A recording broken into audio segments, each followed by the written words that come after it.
This is मिश्योर Maheshwari. तो आज है हमारा डे 2 30 डेज चैलेंज का। मतलब कल था डे 2, तो कल क्या क्या हुआ मैं थोड़ा बहुत बता देता हूँ तुम्हें।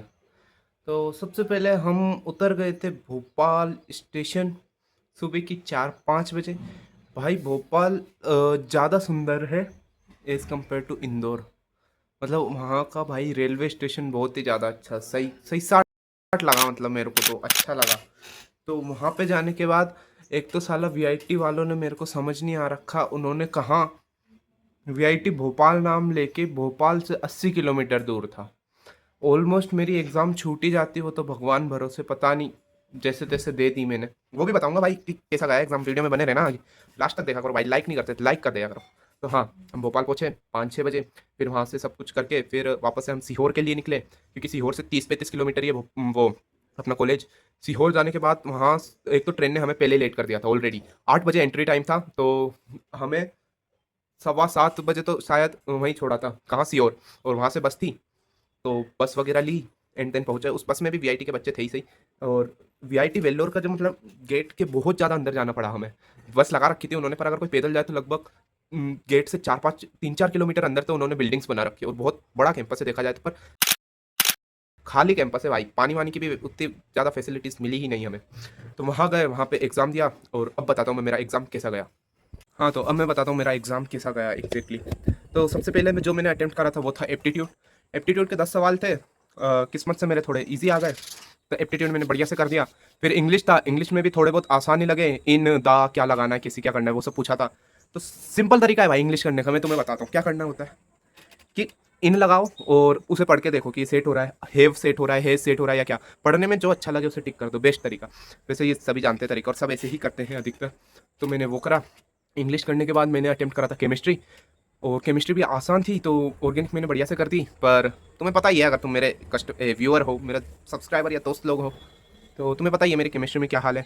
तो केमिस्ट्री थी तो आसान, पर मैं पूरा नहीं कर पाया उसे, थोड़ा बहुत मैंने कर दिया। एंड देन फिजिक्स की बारी, जिससे मुझे सबसे ज़्यादा उम्मीद थी भाई, वो ही मेरा बिगड़ता है। ये इसका इतिहास गवाह है कि जो मेरे को सबसे ज़्यादा आता है ना भाई, उसका ही पेपर बेकार आता है। फॉर एन एग्जाम्पल, फिजिक्स में इतने टफ क्वेश्चन दिए थे उन्होंने। हाँ, तो भाई फिजिक्स में उन्होंने इतने टफ क्वेश्चन दे दिए थे ना, मतलब कुछ तो भी क्वेश्चन थे। अब जैसे एक था न्यूटन रिंग एक्सपेरिमेंट, भाई ये तो मैंने पढ़ा ही नहीं है, ये किसी ने पढ़ाया ही नहीं है। जेई मेन से भी ज़्यादा लेवल रख रखा था फिजिक्स का उन्होंने। एक तो टाइम बहुत कम देते हैं, ऊपर से क्वेश्चन की लेंथ इतनी ज़्यादा थी भाई, 4-4 5-5 सवाल का एक एक क्वेश्चन थे। एक क्वेश्चन क्या था कि एक गोला है, मतलब सिलेंडर, उसमें जो बॉल है वो ऐसे कुछ एंगल से जा रही है, और तुम उसमें कुछ बताओ, फोर्स वोर्स बताओ कि वो उस गोले के अंदर इलेक्ट्रिक फील्ड है, और उस गोले पे चार्ज है, मास कुछ है, तो कुछ ऐसा बताओ फोर्स वगैरह कुछ, कि जिससे वो जो है बॉल, वो उस होल में या सिलेंडर में नहीं गिरे। यही था सवाल भाई। तुम सोचो, मतलब 2 मिनट तो भाई सवाल को समझने करने में ही लग जाते हैं। वो कैसे उम्मीद रख सकते हैं कि ये 2 मिनट में बच्चा कर लेगा। तो जैसे तैसे मैंने फिजिक्स भी निपटाई, थोड़े बहुत आसान थे वही हुए। और पता नहीं भाई मॉडर्न फिजिक्स इतनी ज़्यादा क्यों दे देते हैं वो, अल्फा डीके बीटा डीके क्या होता है, इससे क्या होता है, उससे क्या होता है, जो सिलेबस में नहीं था वो सब पूछ लिया उन्होंने। तो फिजिक्स करा, फिर मेरा मैथ्स की बारी आई। मैथ्स मेरी अच्छी थी, लेकिन तो अब बारी थी भाई मैथ्स की। मैथ्स में मेरे को समझ नहीं आता भाई, ये 2 मिनट में कैसे उम्मीद रख सकते तुम क्वेश्चन कर दोगे। पहली बात तो उससे रिलेटेड गलती मेरी ही है, मैंने उससे रिलेटेड थोड़ा प्रिपरेशन कमी करी। 3D में प्लेन्स वगैरह थे वो मैं पढ़ ही नहीं पाया, कॉम्प्लेक्स नंबर मैंने छोड़ रखे थे। और अपना प्रोबेबिलिटी थी, देखो प्लेन्स छोड़ रखे थे, कॉम्प्लेक्स नंबर छोड़ रखे थे, प्रोबेबिलिटी नहीं आती थी अच्छे से। और पेयर ऑफ स्ट्रेट लाइन वगैरह ये सब सिलेबस में था ही नहीं जेईई के, तो ये सब मैंने करा ही नहीं था।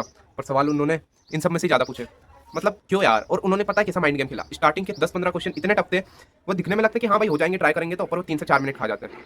हालांकि मैंने इंग्लिश, एप्टीट्यूड और केमिस्ट्री तीनों आधे घंटे में निपटा दी थी, और 2 घंटे पूरे पूरे थे मेरे पास केमिस्ट्री, सॉरी फिजिक्स और मैथ्स के लिए।